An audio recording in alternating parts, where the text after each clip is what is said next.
Yes, we have one input.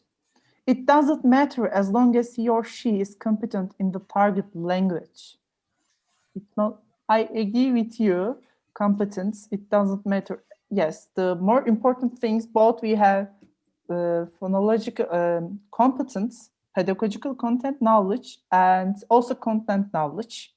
So thank you for your input. Are there anyone to share another input?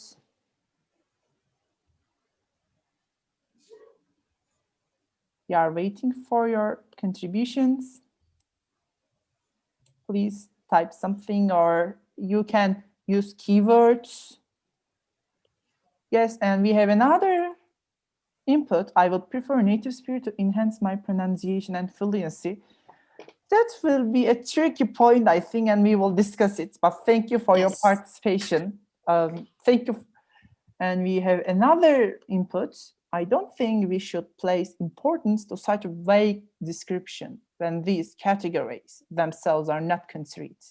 Yes, I quite agree with you. This is a good input. Like native speaker or non-native speakers, they are abstract things. So I agree with you. Thank you for your participation.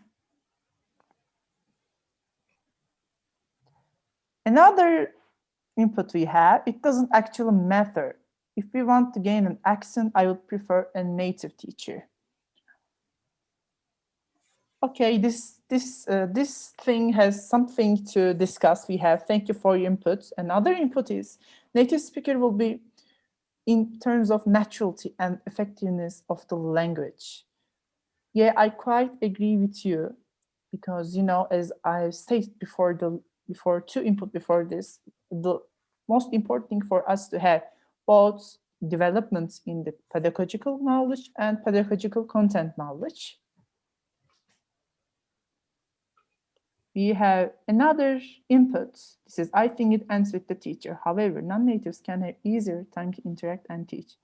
I see your point. Thank you. You said you want to say that it depends on the teacher and the professional development that today we are going to discuss. This is why this platform has been created. Thank you for your input.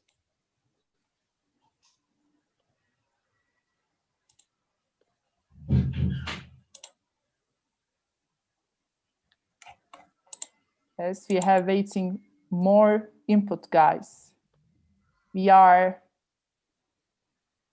120 people. So we can move on if there is no one to add something. Okay, we are going on. I'm just stop sharing and share screen.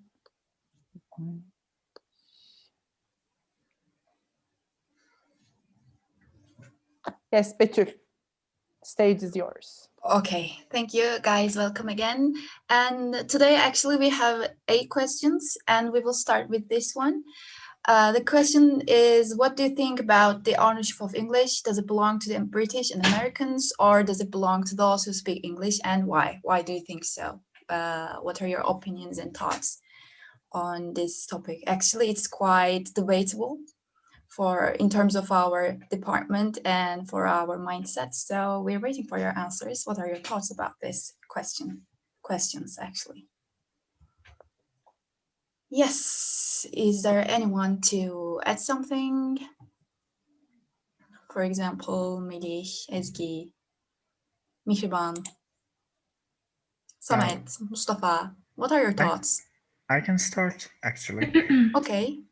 Well, okay, it's a bit of hard, but I think in the current state of our world, it belongs to the people that speak English, because at this point, when you look at the enhancements, the improvements in the English, the big part results from the non-natives. And yes, as the accents and many other things, it's hardly belongs to British and Americans at this point. For this era, most importantly. Yeah, you're quite right. And also, as Megan said, English does not directly belong somewhere. The official language of America is not even English. Yes. Oh, yeah, I agree with Melly. They don't even have an Mhm. language, I think, common official language in their countries. And other people, guys, what are your thoughts? May I add something? Of course. I agree with my friends and also want to say that, yeah, English, since English is now the global language, it's, I think, cannot be belong to any specific nations. Rather, it belongs to the people who speak it, I guess. Yeah. Yeah, you're quite right. And I think the language doesn't have borders as countries try to do. Language just languages. Who, if I speak a language, I am a user of this language, not the owner of the language. And other opinions, guys? Do you have other opinions about this? Mustafa, Yasin, I would I'm like to sure. say something. I'm sure you have. Yes, please. I agree with all of you guys in the ownership of English. Like Petru said, if I'm speaking a language, that means I belong to that language and that language belongs to me. Yes. And taking a bit further than this idea of English as a global language, thus English belongs to everyone. I would say even the most exotic or foreign language in the world, I think it belongs to everyone. Yes. I can't remember who said it, but someone said people are trying to put borders in the ownership of language, but it doesn't work like that. I completely agree with that. If I'm a Turkish person speaking French, then French belongs to me. Yeah. That's why I don't even like the term native, because it reinforces this idea of there is some nativeness to a language, and that nativeness gives someone a superiority. That's why I like the term mother tongue better, because, or the L1 or the main language better, because it creates an even ground for everyone to enjoy and take ownership of a language. Yeah, I totally agree That with was you. all. Yeah, thank you, Yasin, for your contribution.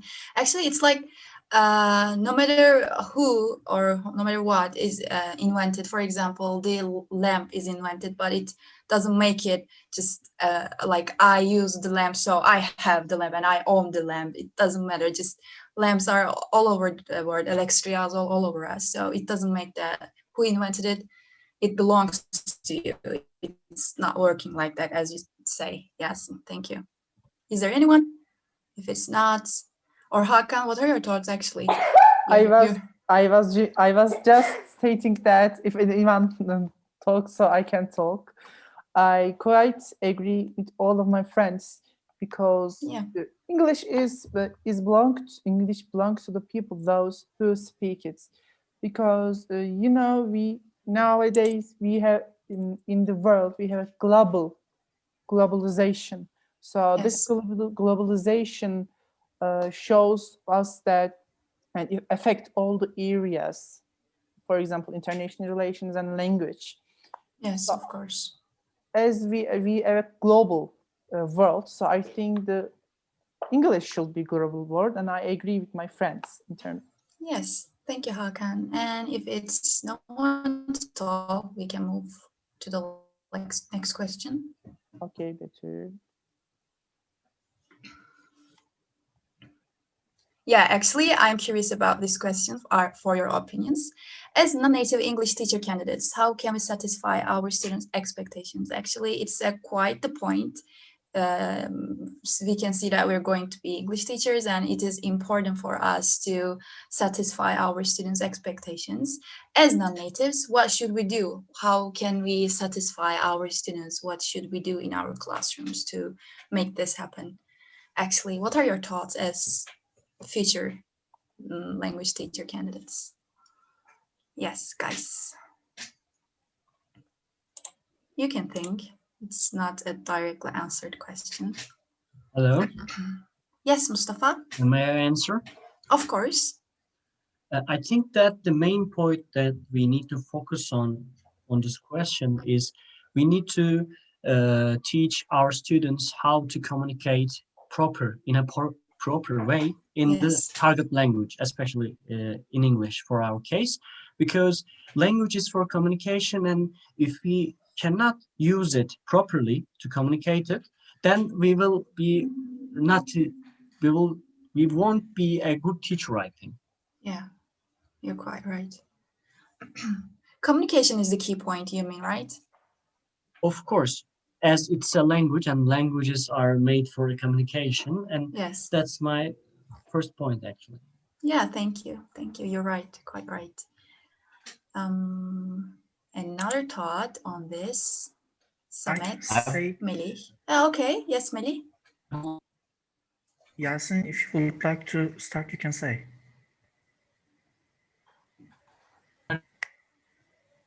No, I talk all the time, please. Okay. I was actually thinking about being interesting, because most of the students' expectations from teachers are, you know, she should teach me good, I should learn the language, and etc. Well, I remember that one of our teachers said that being in the class is like being in the theater and performing a role. So by being interesting and performing the best, I mean, you can mimic an accent of an Australian or the British person. I mean, well, most of us can do that actually by changing how we pronounce a few words. So the student may think that we are actually really good at that language, and I mean, we actually should be good at the language. So by just performing enough and actually giving the standard education, I mean, how we want to educate them by giving our own standard education, we can meet their expectations, I believe. I mean, at the Yeah. key point, we should be interesting to them. Actually, I agree with you because right now, when we think about the classrooms in Turkey, it's like everybody is the same, and this teacher is always the speaker, and the student is always the listener. So we should catch their attentions to the lesson. And actually, I agree with you. The teacher in the classroom should be interesting, should do interesting stuff to catch the students' attention. You are quite right. I agree with you. Absolutely. And Yasin, yes. Oh, You can go on. Okay. I completely agree with Melih. I think teaching is almost always like a performance or a play or role we play. Mm-hmm. Even when it's not totally healthy to do so, we kind of play this role of all-knowing or all-confident authoritative figure. Mm-hmm. And the thing I wanted to highlight was the confidence part, because I had both native and non-native speakers of English as teachers. And the thing I was attracted to most was their confidence. If they Yes. had, like Hakan said, good pedagogical knowledge, good content knowledge, and these were supported by their confidence, I would instantly not sure of your lines, your role description. It doesn't matter how much you know the language or how native you are of that language. So that's why I think being as prepared to play that role as possible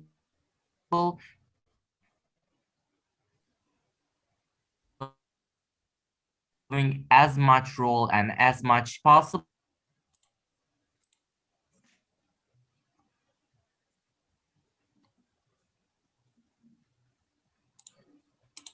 His voice is going off. Is it just happening to me, or? It's happening for me too. I couldn't catch what he told, what he spoken. He's gone. Yeah, I think so.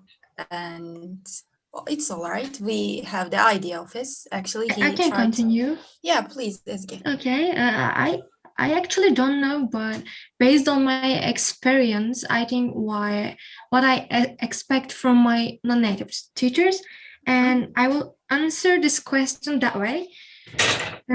I guess I will teach my students that it is very normal to make mistakes, especially when learning a new language. It is normal, that is it should be, because after all, a non-native teacher learns this language like we do. Yes. Thank you, Ezgi. I think her voice come off. Oh, okay. Thank you, Ezgi. And I agree with you. It's like we have learned the language and we learn to teach the language. So we know which path to go, which is true, which is false, what should do, because we were at the same ways as our students. Actually, we can understand them. But I think a native speaker might have problems with understanding their I don't know, their level, like we got through those ways, but a native speaker just innately knew the language, so it might be hard for them to understand the students' feelings from that point. Is there anyone to add ideas? May I go on? If Okay, there's no one. Sedef says something, I think.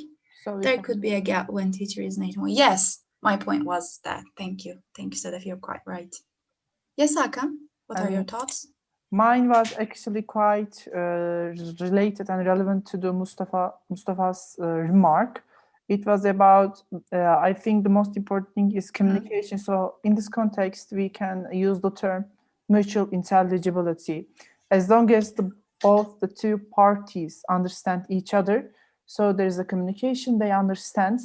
And so we can pass this knowledge, this understanding of mutual intelligibility to our students. Yeah, you're right. Thank you. And if there is no one to talk, we can move to the next question. Hakan. Okay, I'm moving.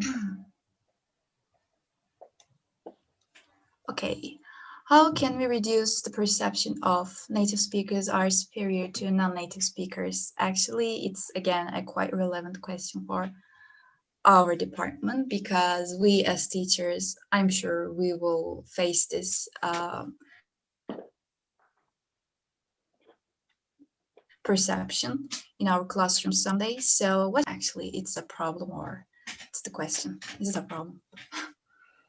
And Zeynep, do you have ideas? Sure. I think what we first need to do is not judging the students' mistakes, because as they are non-native speakers, it's so natural for them not to speak as the way native speakers do. And Yes. by not judging their accents, for example, we actually encourage them to speak more in that language, and it may be a part of eliminating the native speakerism notion, actually. Yeah, you're quite right. Actually, when we think about our high school times, we can see this problem. Our teachers were like, you should say it like that. It is the correct way. I think in my opinion, there's no correct way to pronounce something, or like, yeah, pronunciation mistakes are okay, but it's not a big problem to our students making some little mistakes in the classrooms. You're quite right. And is there anyone to talk to? Thank you, Zainab, by the way. teachers pretending to be native even though they are not native. That's a big deal. Yeah, you're right. Because those teachers think that natives are superior because they try to imitate what they do, in my opinion. But it's a problem, I think, in the classrooms. Hakan, what are your thoughts? Actually, mine was about this question about the pronunciation part. I think it was mentioned. So we can make this process for our students, for making them watch some videos. For example, some non-natives, use of slang that will be coming in the upcoming questions. They do not such a care. They do not care. They just want communication. Actually, this question was related to the other question. So in this context, we can make them understand that native speakers are not perfect. They can, even us in our native language, we can do mistakes. make them have mistakes. We can say or other things as well, other production errors. In this context, we can also mention about our mother tongue in order to highlight that native speakers are not superior than non-natives. Yeah, of course they're not. Is there anyone to talk to? May sorry. Of course, Seda, you can. Of course. Oh, I won't say these sentences and I don't know. Okay. Actually, first of all, we should make students aware of making errors is okay. I think it should be the first step. As I forgot your names, but Emre or ELT Society. Hakan. Hakan. I'm so sorry. As No Hakan problem. says, I think we first should students aware of the making errors, making mistakes are okay. We should create this atmosphere for them. That is. Yeah, you're quite right. Yeah, it's okay. We thank you. You're quite. Yeah, actually, if they do not make mistakes, how can we fix them? How can we fix their mistakes? We as teachers should do that, should be able to do that, actually, to correct them, to teach the right way for them, actually. Teachers should be guide their students in that point, actually. Yes, is there anyone, or can we move to the next question, guys? I can actually add a few things. Of course, Melih, It please. is also about the pronunciation part. Well, I think the easiest and maybe the fastest way to achieve this is by using the social media. Well, a few days ago, I saw a video of a man talking an English with no grammar rules and anything. I mean, he goes like, me, talk friend, he understand me. He talks like this. I mean, there's no grammar rule, but we can understand him and his friend can understand him. Yeah. So by showing actually the real life examples, and for example, a Canadian talking English, but it is not good. I mean, that person is native. This is quite possible. And there's tons of videos on the internet about those people. Yeah. Or some Indian person or a Chinese person, maybe a little bit of broke English, but has quite a few, how can I say, reputation in their life. I mean, they can be studying at Yale or MIT. I mean, by showing real life examples, I mean, that can really reduce the perception of, I mean, natives are superior. Yeah, of course, Real you're life right. examples and the pronunciation, I mean. Yeah, the idea should be giving the message as you mentioned. It's not about the correct, the truest way to use the language. It's about just giving the message, like as you said, without even using grammatical rules, we can give the message that we try to give. Actually, you're quite right. Exactly. If the person sitting next to me can understand me and I can understand them, yes, then it is not a problem of whether they are native or I am a non-native. Yes, Because yes, we are both equal at of the course. understanding part. Yeah. If they if they understand correctly what you meant in your mind, it's all fine. If you give the message, it's quite fine actually. Yes, if there is no one to talk to, we can move to the next question. Hakan. Okay.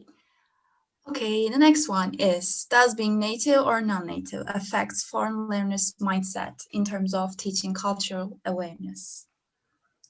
Yeah, as we can see that the world is changing and there is no cultural borders anymore, like we can think about it. So what are your opinions about this question? Mihriban, you're here, but we haven't heard your voice yet. If you want to add something or to the chat box or orally or any volunteers, guys. Can I say something about this? Of course, Yasin. I will mostly classify the natives as Americans and British, and I will not include other native speakers of English in this answer. So please be aware of that. Because Americans and British are mostly like, their cultures are mostly ingrained in this imperialistic point of view, like they own the world, like, or they own their own country and they're above all other minority groups. I think Yes. non-natives or other native speakers of English outside the US and the UK have a better understanding of what culture is and how culture should be presented or represented, because all of our lives we had both American culture influences, British culture influences, Chinese, in the case of Turkey, Chinese culture influences, Middle Asia influences, Arabic influences, and European influences. I think Turkish speakers of English have a better repertoire of different languages. Different cultures. So I think teaching cultural awareness is something that is in our learning of English, because Turkish youth generally has this idea of English being an escape route from Turkey or from their own culture, because English allows us to so I think non-natives in this sense, those who do not live in the US or the UK, have a better understanding of culture and thus cultural awareness. Yeah, actually, you are quite right. As the world we live in, the control seems like some countries have some I don't know, superiority. It's not the word maybe, but we see their effects in lots of countries. But we shouldn't teach just their country, their cultural. I think you meant this, like. Yes, we see lots of Americans, lots of British people, lots of Chinese stuff all around us, as you meant in Turkey. Like, but we shouldn't just teach their culture to our students. Doesn't mean that if we see lots of Americans, we should teach the American culture. It doesn't mean that, right? I think some of, yes, please, Hakan. Sedef has a remark on the chat. Oh, okay. I didn't catch that. You can, of course, have a look at. It affects because we can think language as a separate item. Yes. So even we are like native ones, we can have information about their culture. Yes, you're quite right. Language is separate and culture is separate, but language is a means of communication. So with the language, with the English language, we can learn their cultures, both learn their cultures and teach lots of different cultures from different points of the world. You're quite right, Seda. I had a native speaker from Filipino. She was telling us about her own culture. Moreover, she lived in America for years, and she was doing comparison between Turkey, America, and Philippines. But this didn't have a direct effect on language teaching. I didn't think it was either.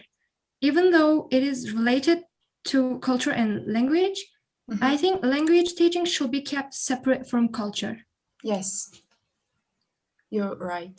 We only use language to communicate, like in the classroom. As I've told, by the language, we can learn from them and we can teach with the language as a mean of communication.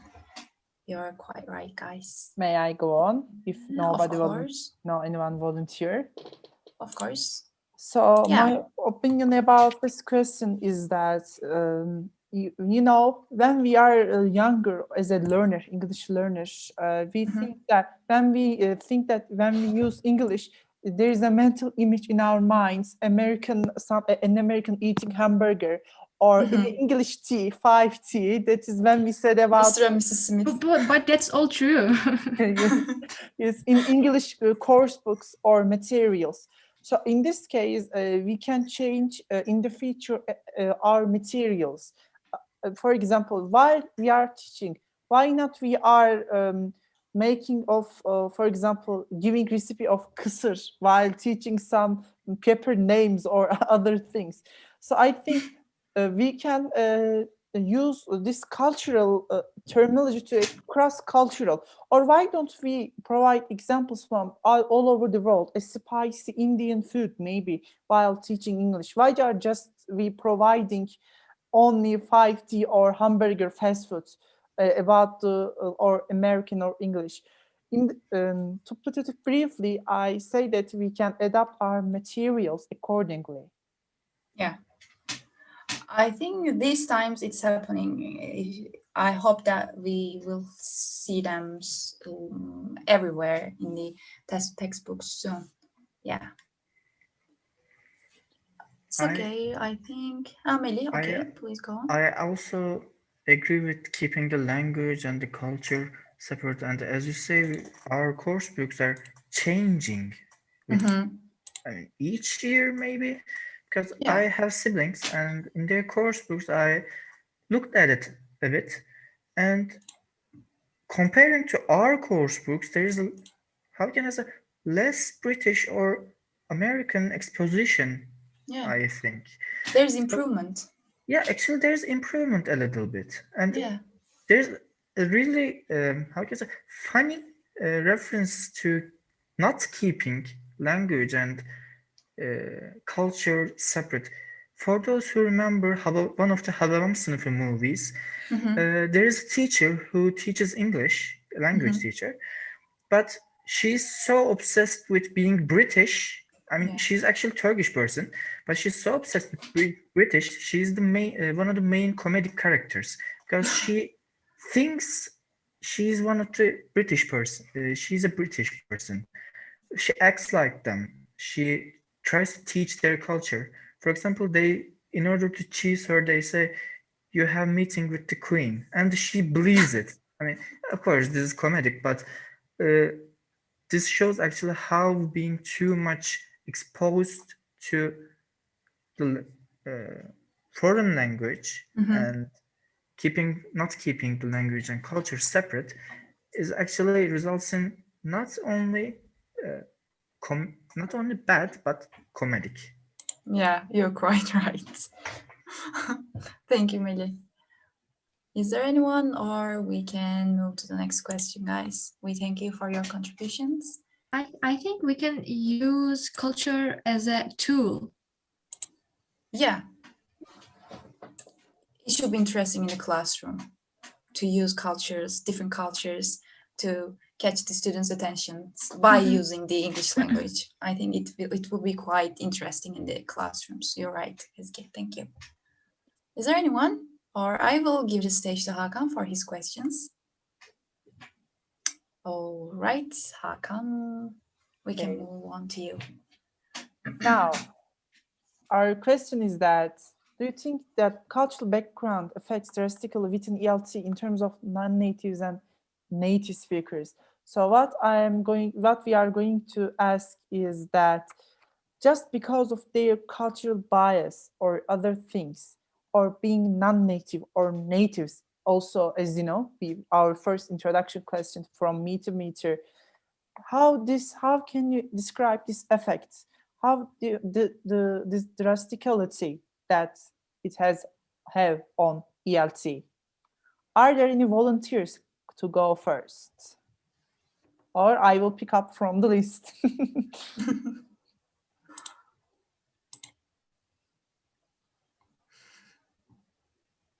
Okay, Zeynep, what is about your opinions? What do you think about this question?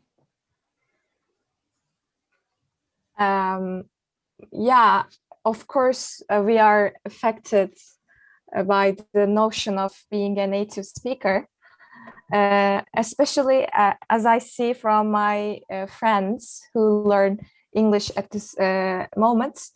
I can see that they tend to be less confident in speaking rather than reading, writing, and other components of language, because they think they need to speak like native speakers. If they don't, they feel bad about their accent. So this is a way that it affects us, actually, I think. I see your Zeynep, you have a very good point. You know, our learners tend to speak like a native or non-native. Thank you for your contribution. You have a very good remark. So other than Ezgi, who would like to contribute? Mustafa, would you like to speak about this question? Of course, I can speak. Go on, please.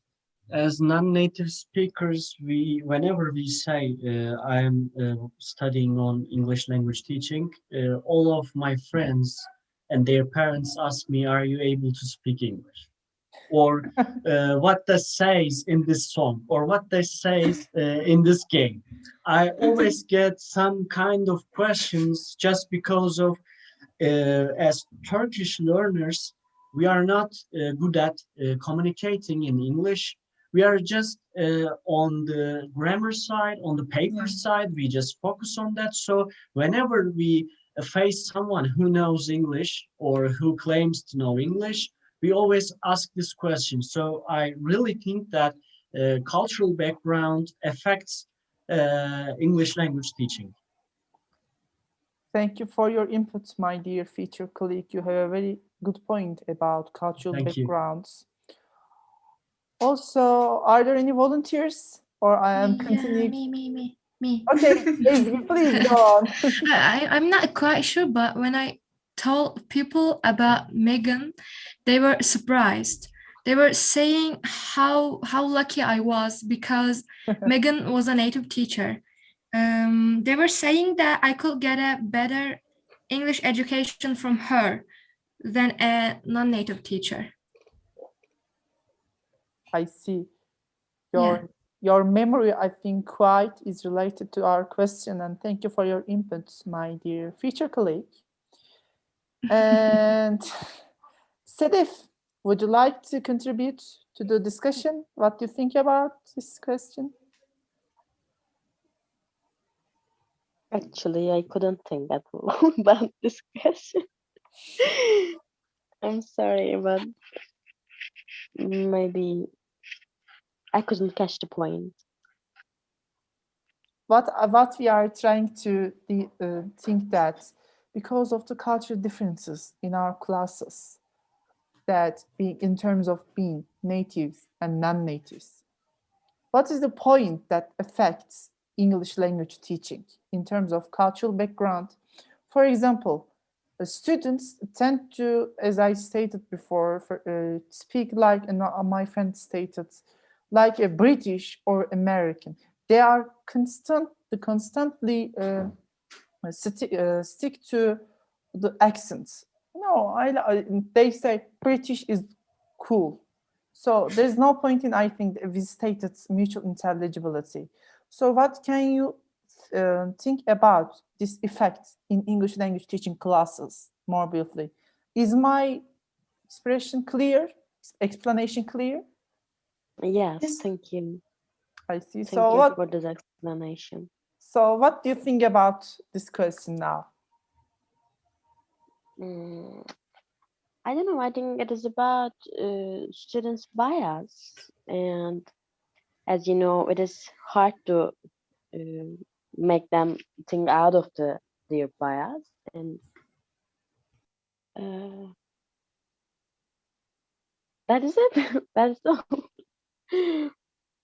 I'm sorry, but I couldn't add any more item I see, but on this point you added very good explanations. Thank you for your so contribution. far.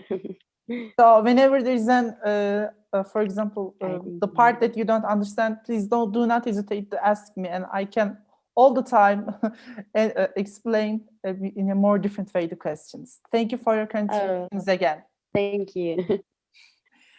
And you have Melih Yasin. What would you like to talk about this question? Well, I believe, it affects because, well, how can I put it into words actually?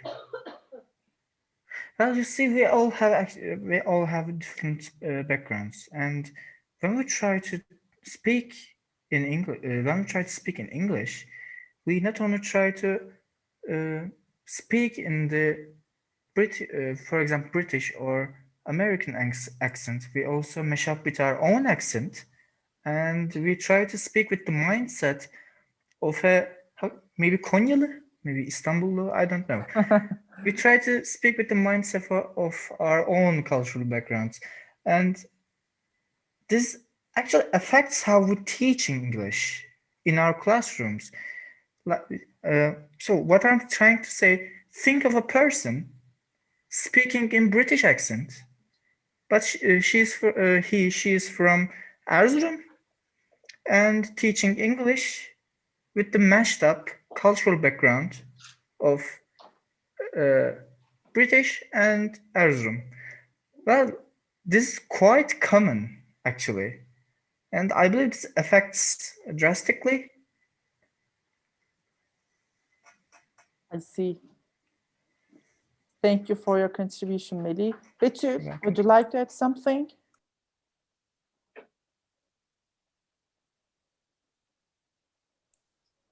I actually want to say something.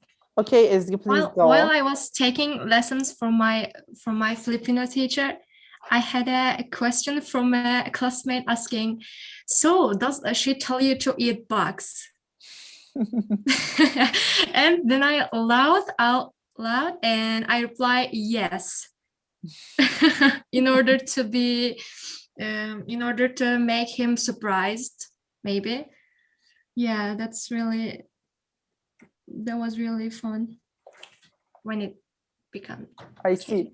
Thank you for your anecdote then. Thank you for your participation. Betül, would you like to go on? Actually, yes. I was going to say that cultural background affects, of course, because when we give examples in the classrooms, of course, we will give examples from our backgrounds as we are a Turkish Turkish people. The examples will be related with our culture. Like we're going to say what we do in our hometowns or in our countries, like how we celebrate some festivals or some stuff. And of course, it will affect how we shape the lesson, with our own culture. It's of course affects the ELT in terms of that. I see. Thank you for your participation, Betül. In It's terms all right. of its effect on ELT, we concluded that it has drastically affects ELT in terms of culture teaching or material development and curriculum development. Guys, thank you for your contribution. Now we are going to do our other question. Now, my other question is that I want you to consider ourselves, our personal experience, Turkey, our curriculum. When you consider this, how much native speakers and non-native difference taken into consideration? For example, you can give an example of from an anecdote or an example from your book. Oh, our teacher stated then, and we looked from this curriculum. So what do you think about the curriculum? Should be dedicated to natives or non-natives that you will be teaching in the future? You can involve personal experience. Are there any volunteer? Go first.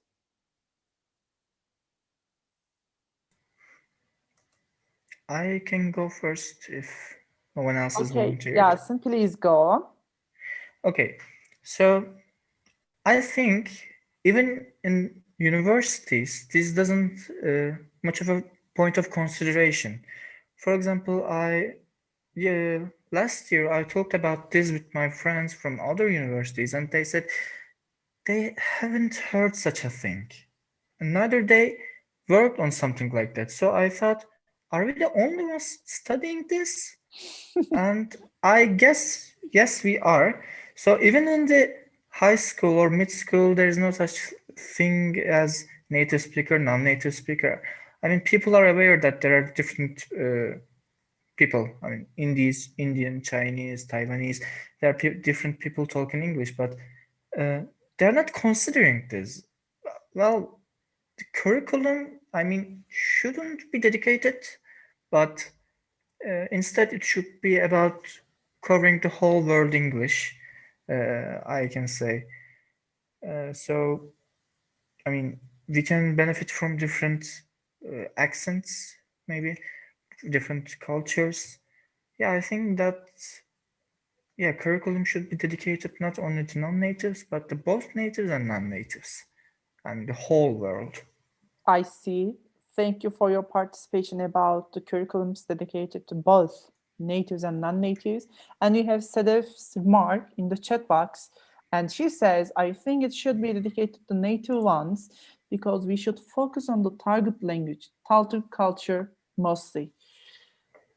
At this point, Sedef, from my point of view, you have a point, but I somehow disagree with you because as you know, we are all non-natives, and we teach to the person who is non-natives, or maybe we can have native speakers.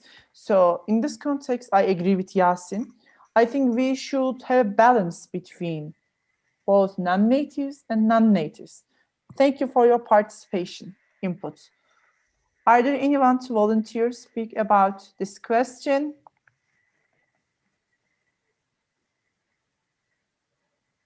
Okay, I am picking up.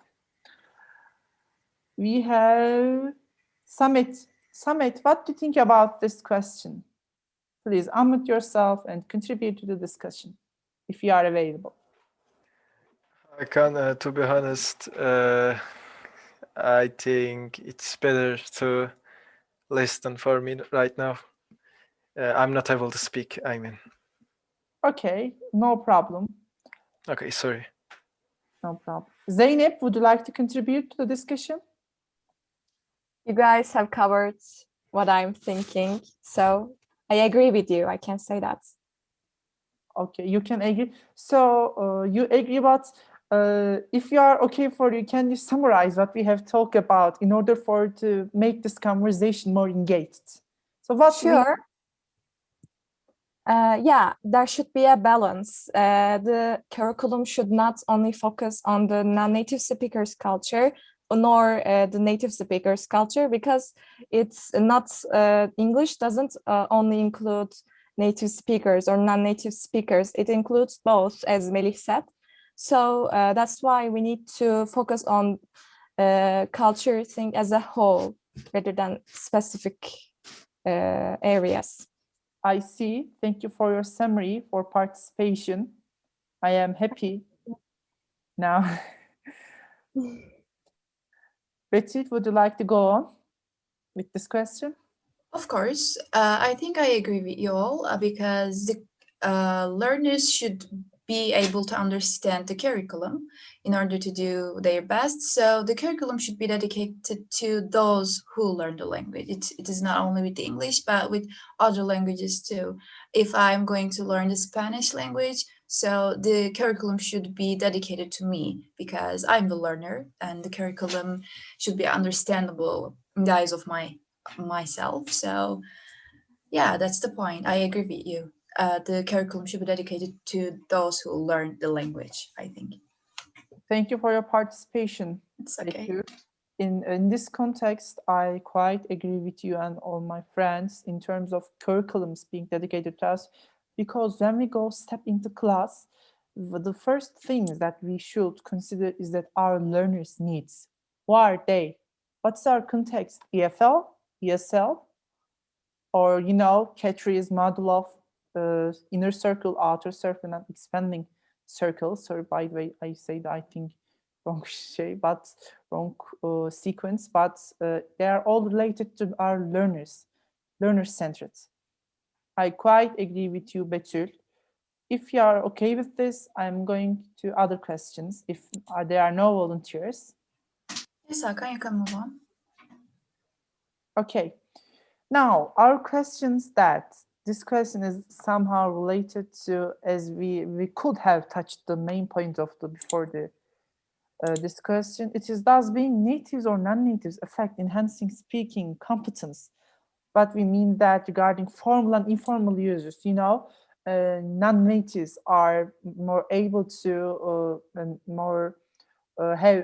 get accustomed to use of slang jokes. For example, yesterday's meeting, they asked Megan about jokes. So how we can understand, how can we communicate in terms of using slang and jokes, and slip of tongue also, while making use of the language to communicate better. So what is your opinions about this? Does being natives or non-natives affect this kind of situations? You can involve personal experience, or you can relate the topic to yesterday's event, or anything you want to share. Are there anyone to go first?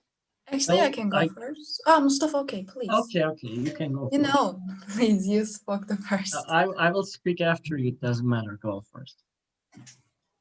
Oh, you go first. You speak first. Okay, thank you.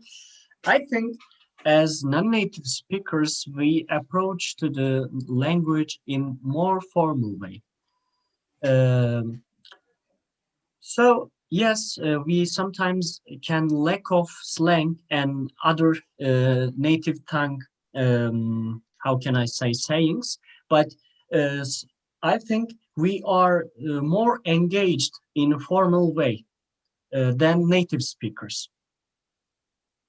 That's my thought, because we mostly focus on the side of the paper. For Turkey, I'm speaking for it, we mostly focus on the grammar side. That's why, which means that we are more engaged in formal way to our second language, which is English.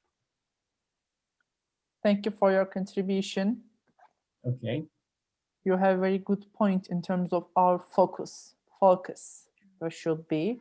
And Betül, you can go on.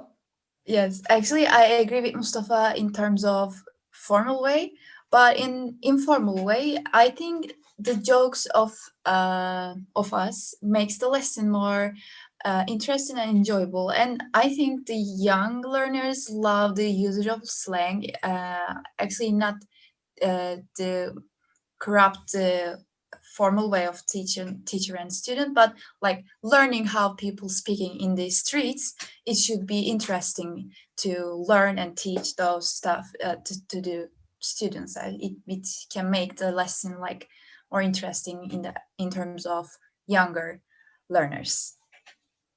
They might enjoy to learn them. I see. Thank you for your points. And Zeynep, would you like to contribute to the class?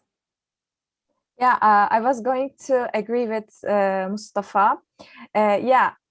Native speakers seems to be more knowledgeable about the usage of slang, for example, more informal side of the language, let's say. But we, as pre-service English teachers.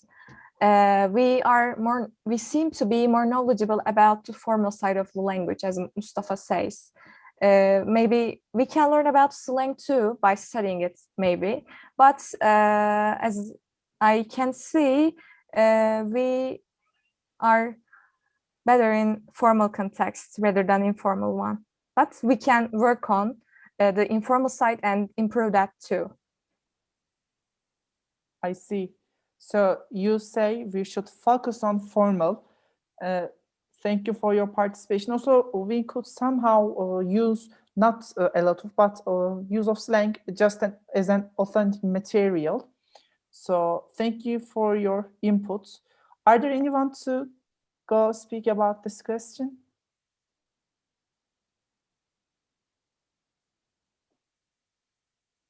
Okay. Complete silence needs that. I read the book that the complete silence needs your input as a teacher candidate. Also, we are all teacher candidates, and we are going other a question. Bonus question. I am skipping one question. We are in bonus question. Now, it is time for us to speak in a more engaging way in terms of now. We don't, for our timeline, we didn't insert 2 more questions than the normal. So now we have some bonus question. This question will about today, what you have said, or what anything has been done, or what anything has been inserted through Mentimeter. So, Betül, what is your first bonus question?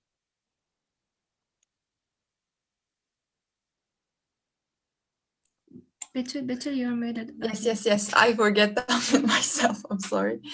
Actually, my question is, someone said I would prefer native speaker to enhance my pronunciation and fluency. I was going to ask that, can a non-native speaker make this happen in order to teach the pronunciation and fluency way? I'm a non-native speaker, and can I do that? I was going to ask like that. Is it clear? Guys, what are your thoughts? I would not be as good as maybe a native speaker, but can I do that as maybe close to them? Hakan, what do you think? Or Melih, yes? Well, I believe non-native teacher can also make us achieve this. Yes. Because being influent in a language, being fluent in a language, mostly depends on us. Because I mean, how we try to pronounce words or how we try to set them in a line, usage of grammar, etc. So, yeah, I believe not only natives but non-natives can make us achieve this. It ends up in us. Yes, you're quite right. I'm thinking the same way. As non-native teachers, we can learn how to pronounce words correctly, and we can teach how to pronounce words correctly to our students. Exactly. Yeah, thank you. Well, my remark that of course you can do. As I stated in the first sections of the discussion, it is important that we have both a good level of English language proficiency and content knowledge with pedagogical content knowledge. So my answer to your question is positive. Yeah, thank you, Hakan. Is there anyone? Okay, Hakan, you can choose your bonus question, I think. No. Okay, my bonus question is that in the first... No, please. Please Is go. the question about gaining an accent? No, it's not. It actually about my question. Yes. No, it's not accent. It's just pronouncing some words. And teaching them also, And right? teaching them.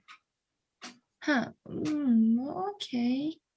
I don't think so, because it's difficult to gain the true pronunciation of the words.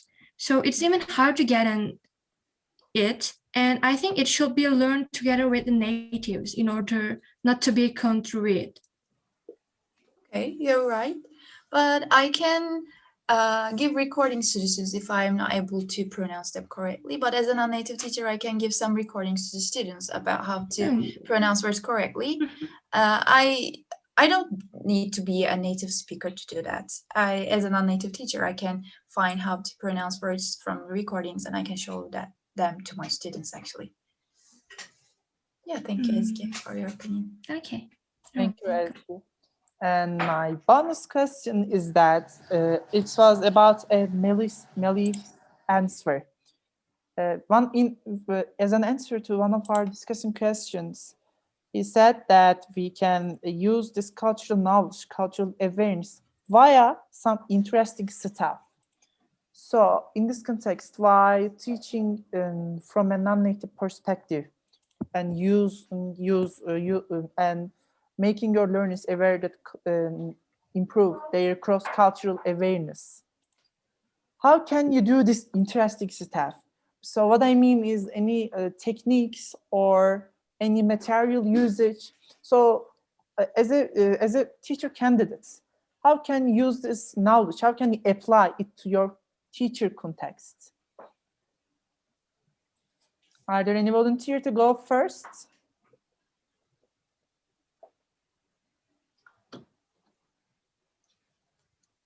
Okay, we are going again the list. Summit, if you are available, you can speak about my question. By the way, is my question clear? If clear, you can jot down clear.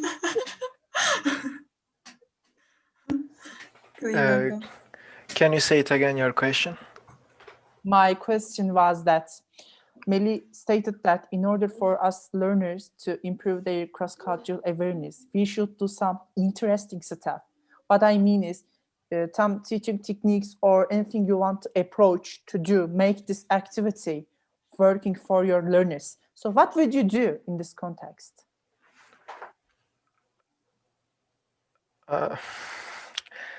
Hakan, I'm really sorry, I'm not in the mood to speak. I see. So you can write. You can talk about anything you want, but I think you say you are not in the mood, so we should not bore you. Thank you for participation. Then we have. Thank you, Hakan. May I add Zeynep? something?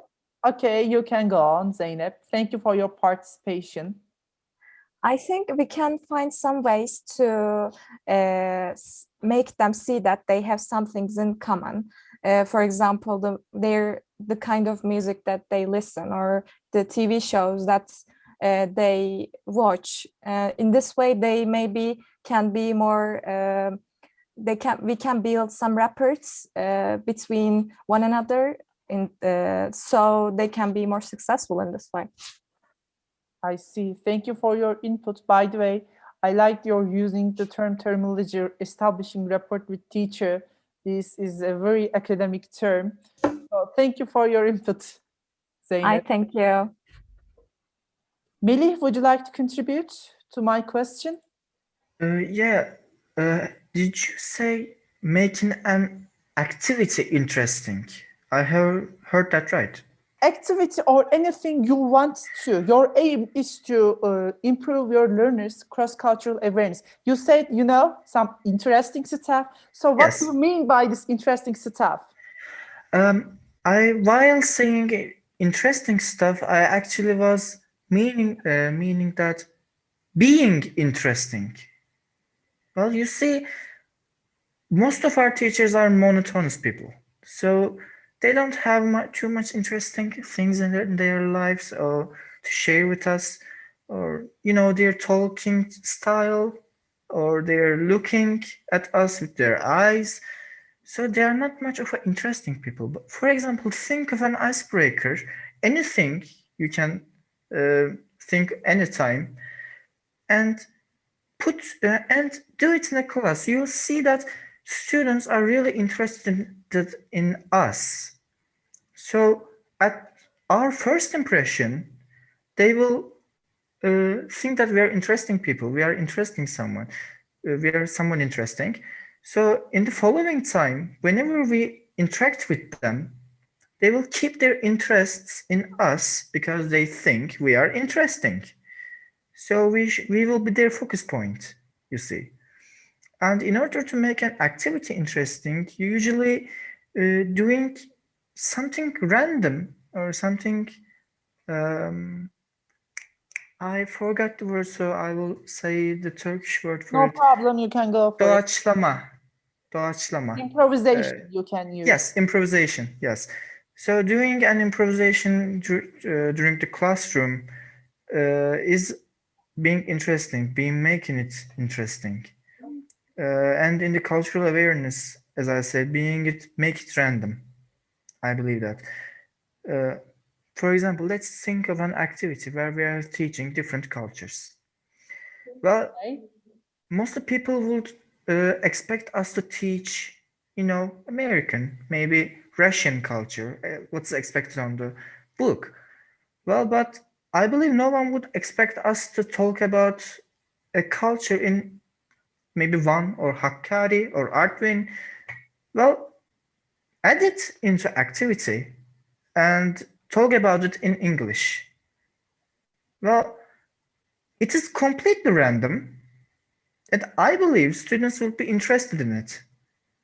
Well, I know it's not about the culture of the world, you see, but it is random and it interests them.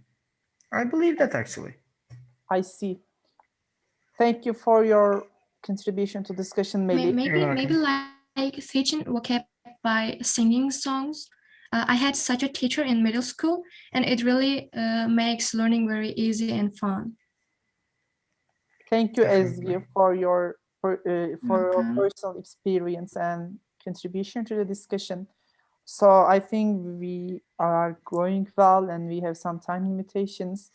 So this is our feedback session, guys.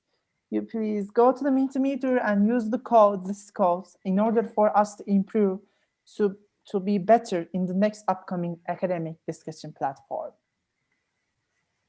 And I will share the results.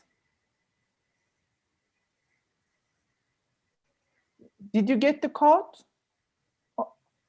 Or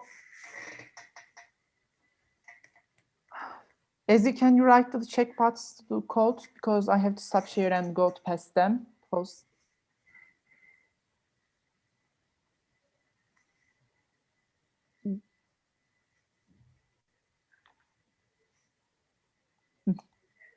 Thank you, Ezgi.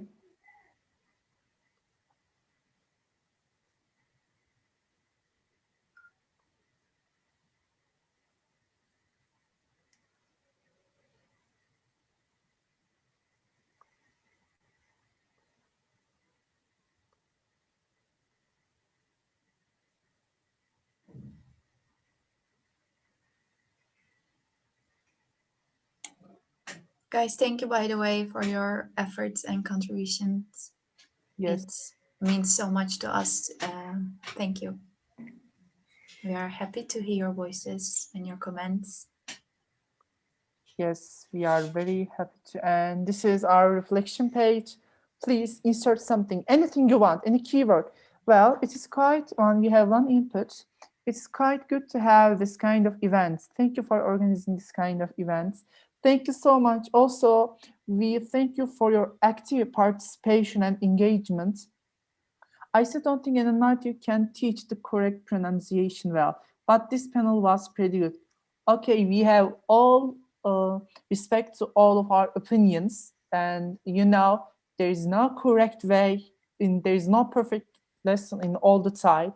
So we respect your opinion and thank you for your contribution and your remarks. It was lovely. I hope we can see each other in other discussions. We hope to meet you in other academic platforms, because we want to continue this platform in order for us to improve our professional development together. This was a very fruitful session, I think.